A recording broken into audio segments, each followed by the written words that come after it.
আমার নাম মোহাম্মদ বিপুল, আমার বাসা কাটাবাড়িয়া কিশোরগঞ্জ। আমি প্রথমে শুরু করছি 2022-এর দিকে। তখন এটা অফ সিজনাল মরিচ ছিল। মরিচটা হচ্ছিল ধূমকেতু। প্রথম তো আমি ভিডিও দেখে ইন্সপায়ার্ড হয়ে আমি প্রথমে বিপথে চাকরি করতাম না, ওটা আমি ছেড়ে দিয়েছি। ওটা আমি ছেড়ে দিয়া কৃষিতে নামছি। কৃষিতে নামার পরে প্রথমে 10 শতাংশ জমি নিয়ে আমি একটা মরিচ চাষ করি ধূমকেতু। সেখানে আমার 10 শতাংশ জমির মধ্যে 85,000 টাকা বিক্রি করছিলাম। যখন গত বছর মরিচের দাম ছিল সর্বোচ্চ পেয়েছি আমি এই 600 টাকা কেজি গত বছর। তখন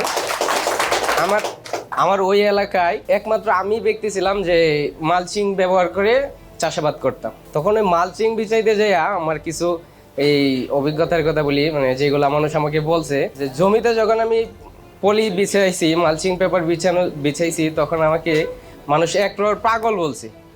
পরবর্তীতে আবার যখন এই জমিতে আমি যখন 600 টাকা মরিচ বিক্রি করতে পারছি, তখন আমাকে সবাই বাবা দিছে।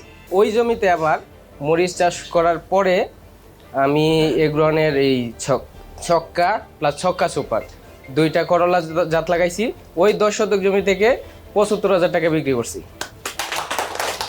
এখন আবার পাশাপাশি আরেকটা জমি ছিল, ওইটাতে ছিল 8 শতক জমি ধূমকেতু, যেটা এই বছরও প্রায় সর্বোচ্চ বাজার পেয়েছি আমি 350। গত বছরের তুলনায় এই বছর বাজারটা একটু খারাপ। তো আপনাদের দোয়ায় এই বছর আমি আরো 110 শতক জমি হাতে নিয়েছি। প্ল্যানিংটা একটু বড় করেই করা হয়েছে এই বছর আমি এটা নিচ্ছি।